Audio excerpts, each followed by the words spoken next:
ने जो एक लिस्ट बनाई थी उसमें सबसे ऊपर तुमने खाला मामू नाना का नाम डाला। यहाँ पे इस लिस्ट में सबसे ऊपर मदीने वाले का नाम होना चाहिए। बेशक, सुभान अल्लाह। अगर हुजूर के आशिक हो तो सबसे ऊपर हुजूर का नाम होना चाहिए। क्यों जी? ये तो हमने दावत वालों की लिस्ट है। मैंने कहा क्यों, क्या तो हुजूर को दावत नहीं दे सकता? वाह, हुजूर को दावत नहीं दे सकते? कहा कैसे दी जाएगी? मैंने कहा तूने ये कार्ड क्यों छपवाए थे? कहा ये तो खालू के लिए, ये तो मामू के लिए है, ये नाना के लिए है। मैंने कहा बस तुझे इतना ही पता है, एक कार्ड हुजूर के नाम का भी छपवा लिया होता, एक कार्ड हुजूर के नाम का भी हो जाता। आप कहेंगे कैसे? तो सुनो, जिन जिन के घर ये कागज का कार्ड पहुंचा ना, वो डेट देख के कोई वलीमा खाने आ गया, कोई बारात खाने आ गया, कोई मंडा खाने आ गया, कोई सुबह का खाने आया, कोई दोपहर का खाने आया। इनके घरों में कार्ड पहुंचे तो ये चले आए हैं, एक कार्ड तुझको मदीने भी भेजना था। आप कहेंगे कौन सा? तो वो कार्ड जिक्र मुस्तफा की महफिल का कार्ड होता है, आका की मिलाद का कार्ड होता है। लिख दे कि शादी से एक दिन पहले हुजूर की महफिल सजेगी, इनके घर कार्ड पहुंचेगा, ये अगले दिन आएंगे, एक दिन पहले मिलाद सजा ले, मदीने वाले चल के तेरे घर तशरीफ ले। नारे तकबीर, नारे रिसालत, मसलके आला हजरत, महफिले मुस्तफा।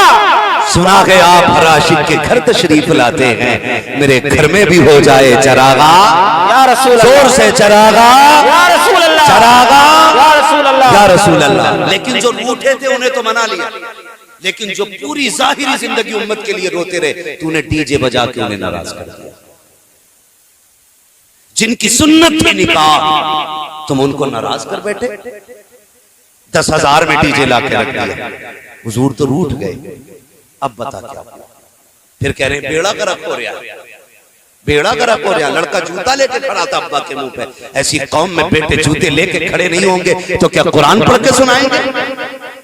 मुझे बताया जाए क्यों ये रवैया हमारी कौम में आए? क्योंकि अम्मा खुद कह रही थी जिसे टिपता नहीं है वो दादी कह रही जब तक नाच ना देख लूंगी उस वक्त तक शादी में मजा ना आया। उससे कहते कुरान पढ़ ले तो कह रही दिखता नहीं। और परमल वाली रात में ना जब ढोलक होती है 8-10 नालियां ऐसे कूद जाती है, पता ही नहीं चलता इसे। इस उम्र को पहुंच गई, लोग कहते हैं क्या कहावत है वो, एक कब्र में और दूसरा पैर छिलके का।